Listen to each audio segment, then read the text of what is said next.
After The Omen proved to be a huge success when it became the 6th highest grossing movie in the US in 1976, a sequel entered production and released in 1978. It had some production issues along the way, with directors needing to be swapped out, and its release was met much less favorably than its predecessor. It's an interesting movie though, because this was just before making infinite sequels to any successful movie became the norm, and at the very least, it's quite a different movie from the first. The title's really weird though. DAMIEN Omen 2 doesn't really fall off the tongue.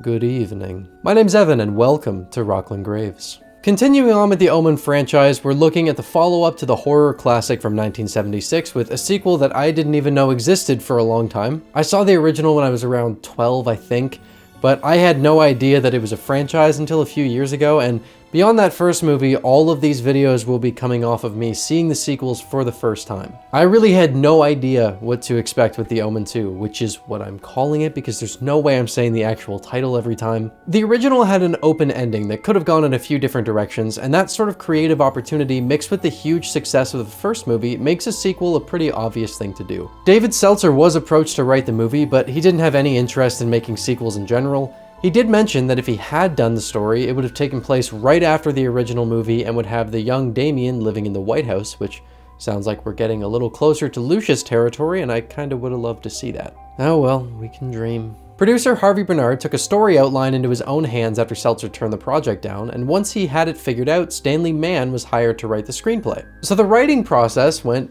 fairly well, but there were some production issues that lay ahead for this sequel. Richard Donner was unavailable to return as director because he was working on Superman at the time, so Mike Hodges was brought on to helm the film. Production went on for only 4 weeks before Hodges disconnected from the project though, and there's a fair amount of he said, she said in regards to the nature of the departure. The media was told that there were artistic differences, but the reality seemed to be that the producers were unhappy with the pace that Hodges worked at, with Bernard bringing up a time when Hodges spent half a day on one shot. Hodges, though, said that he left on his own accord because he hated working on the project due to the pace the producers were looking for, and there was apparently a moment where a disagreement between Hodges and Bernard got so heated, it got so crazy to the point that Bernard pulled a gun from his bag, put it on a table, and asked Hodges, "Do you want to shoot me?"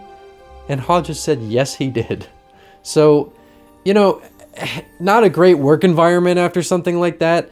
So Hodges split production and Don Taylor was brought on as a replacement. Some of Hodges' work was left in the final edit of the movie, including the entire opening sequence in Jerusalem, but a lot of it was reshot and Taylor finished off the shoot. Not the worst of all production issues, all things considered, but it's never nice to hear that things got as bad on set as they did between Hodges and the producer. It's a shame, but I suppose it should have been a red flag for Hodges that he didn't even like horror movies and still signed on to make one, which would probably lead to him being a little less inspired behind the scenes. The Omen 2 didn't reach anywhere near the financial heights of the original movie, and it was also a critical flop, but did it deserve to be dumped on as much as it was? Let's take a look. You're gonna regret that, though.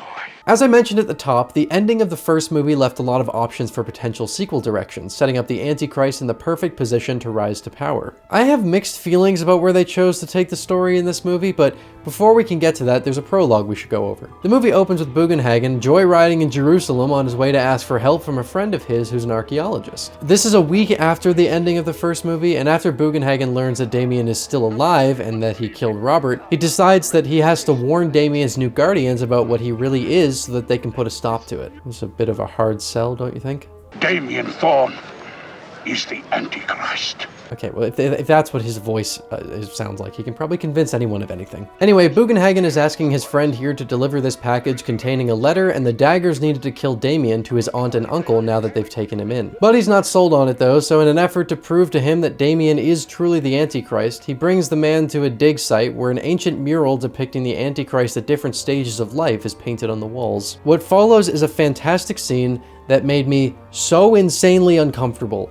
And it surprised me a lot because I really wasn't expecting much from this movie going in. As they try to leave the ruin, the ceiling around them begins collapsing, locking them into this tiny space as sand piles in and they try to fight their way out. It's an insanely stressful sequence, and as the sand gets higher and higher, they realize the situation that they're in. I hate this kind of shit so much. And this kind of thing where people who seem well-intentioned and caring die in horrifying ways is really important for a story dealing with the satanic. This is a great opening for the movie, and I love the idea of Bugenhagen recognizing Damien's face on an ancient mural. They really force you to sit in this stressful moment and force you to watch these two realize with each new thing that goes wrong that every piece of this puzzle is sealing their doom. You can feel the exact moment where it all hits at once and they have to accept the inevitable.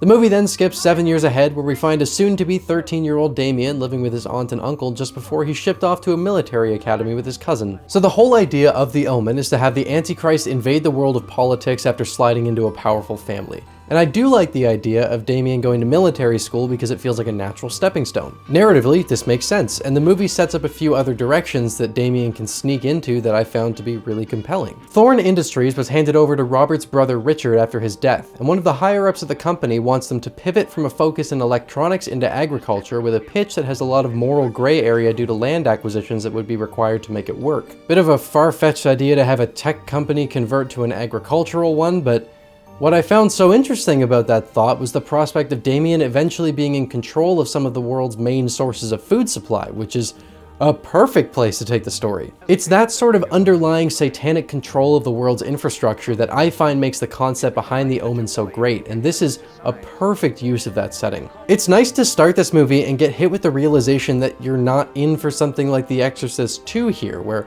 the first was successful, so a sequel was shit out that feels absolutely baffling. So much of The Omen 2 feels like a proper continuation of where the first movie left things off, which was a nice surprise because I honestly went in expecting the worst.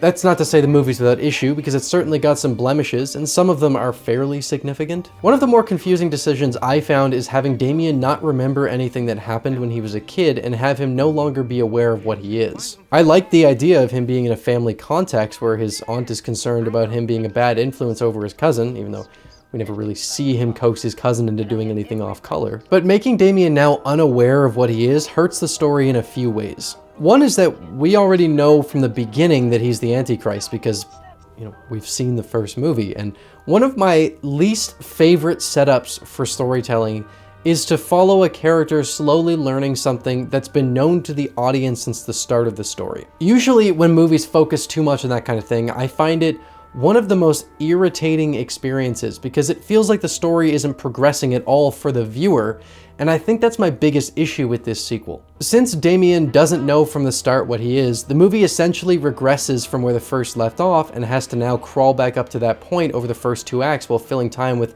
more and more elaborate death scenes than the first movie had. There is more than just that, and I will get into it in a moment, but when Damien is the core of the story and he spends the majority of the movie catching up to where the audience is, it can be a little disengaging. Now, I said this sort of storytelling usually irritates me because of course it's possible to have a narrative focus on a character learning about something we already know and have it be an interesting watch, but there have to be other draws to make up for the fact that we're not learning anything new in terms of the overarching narrative, and The Omen 2 has some trouble hitting those notes. The reason I was surprised that this movie chose to take this route is because in the first, it was pretty clear that even though Damien was a young child, he was more than aware that he had a role to play in something very dark. He felt very safe when Mrs. Baylock came in and talked to him in that biblical way. He didn't want to be anywhere near the church, and he intentionally knocked Kathy over the railing, killing the baby she was pregnant with. Whether or not he knew why he was doing these things, it was clear that he knew more than he seems to in the sequel, which is a strange narrative decision, if you ask me. It would have made more sense to focus the story more on Damien knowingly pushing further into his climb of power that he was aided with in the first movie, trying to dismantle his uncle's control of Thorn Industries and discredit the people in charge so he can weasel his way into some sort of power either directly or by taking control of things by manipulating the higher-ups into pushing the company's direction into places that fit his ultimate goal. Not to say it's boring or anything, because there is a lot of entertainment value in this movie, as well as some genuinely cool narrative ideas that keep it from being the slog it very easily could have been. One of the more predictable things about the Omen 2 is that it amps up the body count and the brutality of the deaths a fair bit. There are some great moments, like the death of the reporter who tries looking into Damien, getting her eyes pecked out by a crow, and then she gets mucked by a truck, or the partly cringeworthy and partly annoying death of this man who falls under the ice at a hockey game. Cringeworthy because the idea of being trapped underneath ice is terrifying, but annoying because no one thinks to break the ice ahead of him so they can properly set up to grab him as he floats by. And before anyone has a go at me trying to say it wouldn't matter if they did because his death is in the hands of the devil and it wouldn't have let that work, that excuse only works if they actually show people trying that. By far the craziest and most elaborate scene in the movie is when the doctor running tests on Damien after his entire class was exposed to dangerous pesticides when they were visiting Thorne Industries, notices Damien's genetic similarities to a jackal. An elevator ride goes just about as wrong as it possibly could, and it's one of the more entertaining scenes because of how over the top the whole sequence is and how funny the punchline lands. You do have to entirely disregard the rules of physics in order to let yourself enjoy this beauty, because he'd be flying all over the place and would have died as soon as the elevator hit the ground floor, but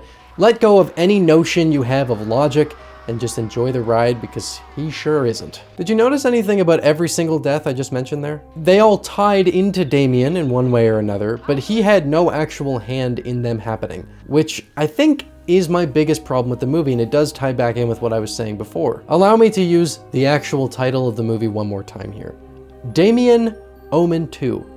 The movie is called Damien, and yet he barely does anything the entire time. There's lots of him having little moments where he realizes he may have some sort of powers, and he gets a few moments towards the end, but he feels very inactive and uninvolved in how the overall story plays out, which isn't inherently a problem, but when you call the movie Damien, it becomes a bit of a problem. When Damien first learns that he's the Antichrist, he freaks out and yells at a lake, which is a somewhat awkward moment tonally, and it doesn't help that this movie is incapable of having characters develop in a way that feels believable. It just feels really jarring, and like the writers didn't quite know how to make these shifts in perspective feel natural. Damien seems like a normal teenager with some underlying darkness that he's not fully aware of at the start, and by the end, he's spouting scripture speak about Satan, and it feels like we're missing so much of what would have to happen to bring someone from point A to point B. The same thing happens when Damien's uncle finally comes into possession of that box Bugenhagen wanted to send him all those years ago, and he reads the letter, and while he doesn't immediately believe it, it does feel like he's putting too much stock into this insane idea, especially when he's raised Damien for 7 years now. Even if someone saw a mural that looked like this, I feel like they'd need a lot more than some bizarre deaths and an ancient drawing of a face that resembles his kid to believe that they're the spawn of Satan, and it didn't feel like the movie spent enough time on fleshing that idea out. I spent a lot of this movie trying to figure out exactly what it was they were trying to do with the story, because it feels very unfocused. We've got Damien slowly learning what he truly is, we've got this ethical dispute about the land acquisitions that set up a really cool idea for the narrative, we've got these super elaborate death scenes that get so over the top they're just straight up hilarious at a point, and all the while there's this stuff with Damien being in military school which doesn't really amount to anything, Damien's uncle being too easily convinced of a preposterous idea, and all of these different elements never quite meld together to create a cohesive story. It feels very divided up into these different compartments, which on their own don't really have any major issues, but as a whole just wind up feeling kind of muddled. On the plus side of all that though, if you can put aside the overall movie feeling a little all over the place, the actual moment-to-moment experience is quite good. Damien's adoptive family feels very believable, and you really grow to care about them not just as individuals but as a unit, and it makes the eventual fracturing of them pretty sad. The scene between Damien and his cousin in the woods when his cousin confronts him saying that he knows what he truly is might feel like it comes a little out of left field, but the moment itself had a fair bit of emotional weight that I really enjoyed. The performances all around were good, and a lot of the individual elements of the narrative are pretty interesting, and it's got some fun sequences to satisfy the monkey brain. The movie closes off on a bit of an awkward note when Richard decides he's going to try and play out the ritual that Bugenhagen set up for Robert all those years ago, but I guess Anne was secretly a Satan worshipper the whole movie and kills Richard before a fire takes both of them, leaving Damien in control of Thorn Industries and closer to that ultimate goal he was born to fulfill. So that's Damien Omen 2.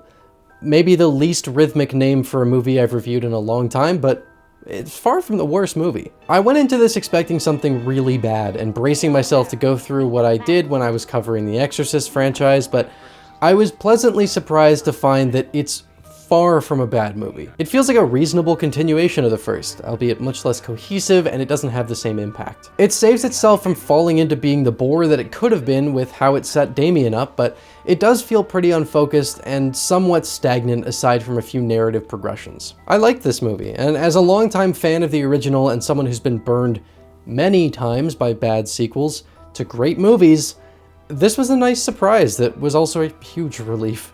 It's got issues, but nothing that would stop me from recommending it or rewatching it because it's still pretty enjoyable and has some great ideas in there. Up next, we'll be diving into All Hallows Eve 2, which that'll be interesting to say the least. And then we'll be looking at A Quiet Place before we get back to this franchise with Omen 3, The Final Conflict. But until then, thank you for stopping by Rocklin Graves. I hope you've enjoyed your stay.